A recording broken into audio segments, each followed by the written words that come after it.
Hello and welcome back to the Single Malt Review. It's day 5 of the winter wandering through some blind tastings. What will it be? We don't know.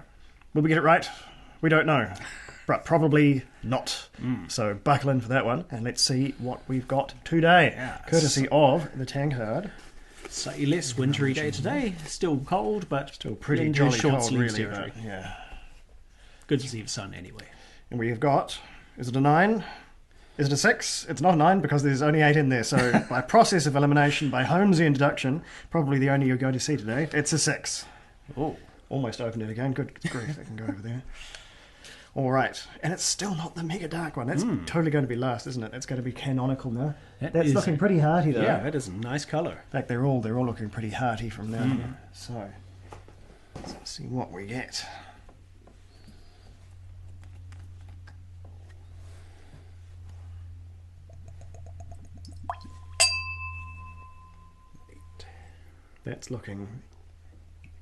That's looking almost sort of rosy to me. That's a beautiful colour. We're almost into bourbon territory, I dare say. Getting there. Yeah, assuming no colour, we're getting into very, very active wood country Yeah. with these. And let's see, what have we got on the nose? And wood is what we've got on the nose. That's very, very oak driven. That's got a fine oily cling to it. And again, these are coming out pretty Oh, yeah. jolly cold, so we'll give a bit of a hand here, although we can only do so much. Put them in the microwave next time. But nothing bad happens if you microwave whiskey. As long as you put a bunch of forks in with it, that's what they say. All right, that's smelling very cask oriented and also pretty promising. There's a I can almost smell a bit of a juice coming along with this one, which is already informing some opinions, but I won't get in front of my skis on that one. Oh, wow.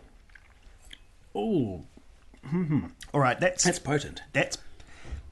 Is that peated? I think it that's may be, peated. Yeah, I think that's peated. Although it's getting- not peated in a way that I'm Yeah. immediately familiar. And so we need some time to open up. I mean, it needs to warm up slightly and it'll need some water. But It certainly does need some water. Yeah. I thought that was pretty mild, but actually it's got quite a kick. it has, on the yeah. palate. It was saving it up. So It's making me think of one thing in particular already, but I won't say it in case I obviously throw off our thought process. and as much as it nosed like it was going to be quite juicy, quite fruity, it's pretty tinder dry as well. And savoury. Increasingly savoury, especially with that water. How intriguing. Ooh.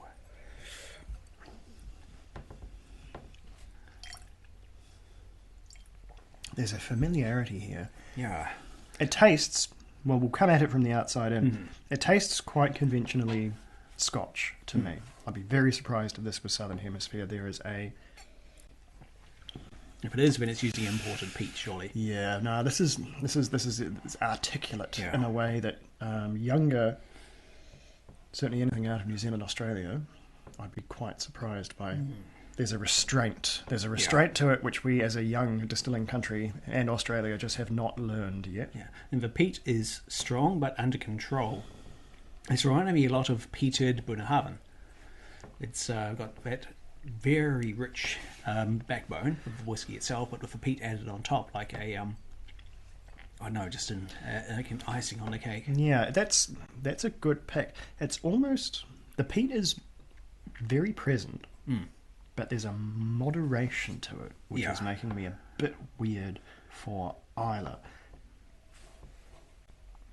I'm trying to think if any Isla does an off-the-shelf, moderately peated expression, and I'm not sure they do. Isla sort of, you either get both barrels or you get none when Yeah. it comes to the peat, because those are the sort of the two audiences, I suppose. Bunnahabhain, being typically unpeated, usually has a bit of restraint when it comes to their peated expressions. Yeah. It's there, but not Think overwhelming. back to the Toshnagar. We finally got the or rather we were finally told enough times what the proper pronunciation of that one I used to call Totiiku or something.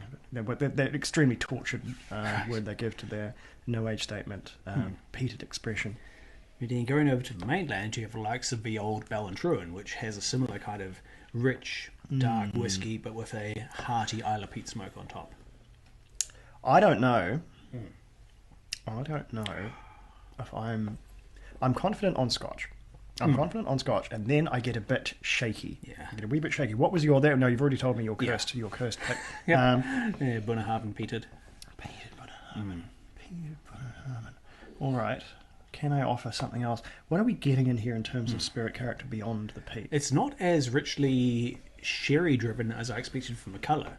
I think there's either a good combination of casks going on here, or it's. I wonder if this is the wine wood. All right, that could, because there's a dry twang to it. There's it doesn't have the rich sweet fruitiness of sherry. It doesn't have the vanilla and citrus of bourbon cask. But exactly what that would make it, I'm truly don't know.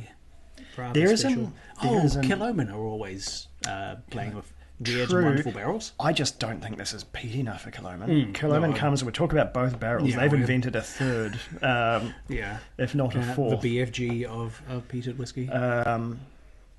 You fire a Killoman and it just goes until it's empty. There's no middle ground. And this isn't like that. There is almost an Ardmoriness. Right. There's a sort of a halfway. Maybe that's my pick. Maybe it's some sort of wackadoo Ardmore. Okay. Certainly not part of their standard range, but it's got that moderate peat, which is otherwise very, very hard to find. Yeah. And it's dry and it's austere and. It's possible too that it's still sufficiently cold that it's hiding some of the peat. That at more time and temperature it would. That's almost absolutely true. Yeah. I'm just seeing if I can shave off any more tasting notes here. There is an underlying juiciness, which is what made me think of the another thing that made me think of the wine wood. There's sort of red apple, some stewed fruit. There isn't a lot of spice. It's spice neutral.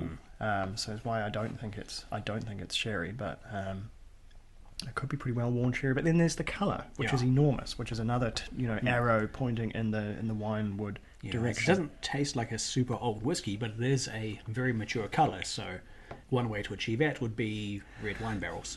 Get a wonderful dark coppery hue very quickly. If I was to hazard an age, I think this is between 10 and 14 years. Okay. If it's younger than that, it's done very, very well in its maturation, because there's not a particular harshness or anything to it.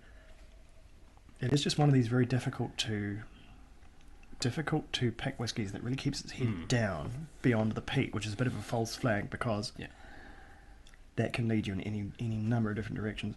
All right, we might just have to have a look here. I think that's all I've got. I'll go. You're Bunnahabhain. Yeah. And I'm some sort of very peculiar Ardmore. That's what I'm going to go for. Oh, yes. Oh. The Ardmore is strong. It's Cadenhead's Ardmore, 11-year-old Ruby Port. Okay. Yes. You know, the one thing I wouldn't have said about Been this... so long since I've had a Ruby Port cask whiskey. So, hang on. Here you go. Yeah. You know what? We did get one right. Look at that. Look at that. Yes. Hole in one, sort of, mostly.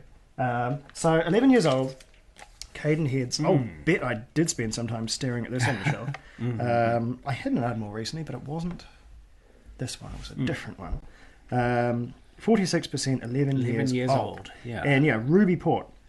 So port, I'm used to getting like milk chocolate is the number one. If there's one thing you get from Portwood, it's the milk chocolate, and maybe it's the peat that's stepping in the way. But I didn't get milk chocolate at all.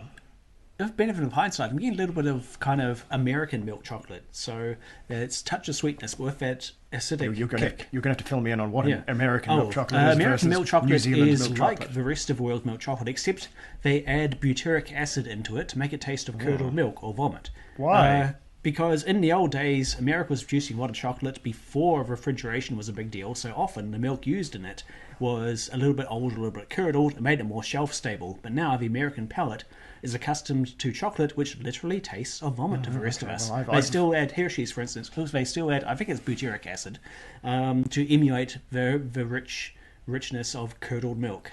Well, I've learned something today. Yeah, it's something that outrages the international chocolate loving community. Jeez. Yeah, The but more- no, there's the a more little you bit know. of that. So Okay, it's like all right. there's an acid bite to it as well as that creamy chocolate smoothness. Yeah. Okay. Well, I am pretty chuffed with that one. Yeah. We can Pretty chuffed for whiskey too. put That is one delicious. on the board. It is. It's a good. It's a really good. It's a good discussing whiskey. Actually, Yeah. as I hope we've proven. Nice winter warmer as well. Ardmore is talk about sleeper whiskies. Talk about underrated whiskies. Depends who you ask, I guess. But if you ask me, Ardmore is does not get the love it deserves. It does not exactly advertise like it doesn't act like it wants the love. It's in the corner, with its face in a newspaper. I don't know who's in charge of marketing in Ardmore, but they should have been fired long ago.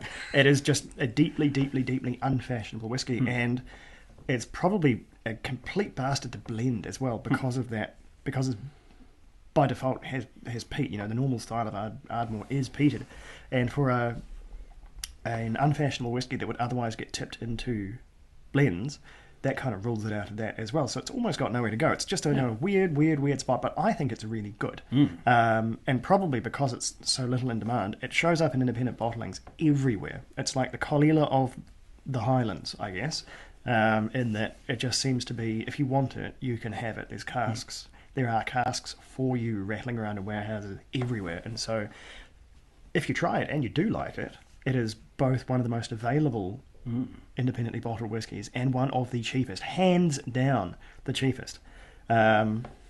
So yeah, if you haven't tried Ardmore, then I would commit you to do that, because if you find you like it, you've just saved yourself a lot of whiskey money, picking up comparatively really cheap stuff. Because I'll bet this one was not a lot of money at all. Because I have been on the Ardmore train from Cadenheads and got a good one from BBR recently as well down the shop, and smacking stuff. So I see a 12 that's getting into naughty territory even for the Sunday strolls. So we'll let you go with that one. But yes, very chuffed. Hopefully you are too. We'll be back next time with number 6. 6 sounds good. Yes, we'll go with 6. Hopefully. See you then. Sludger.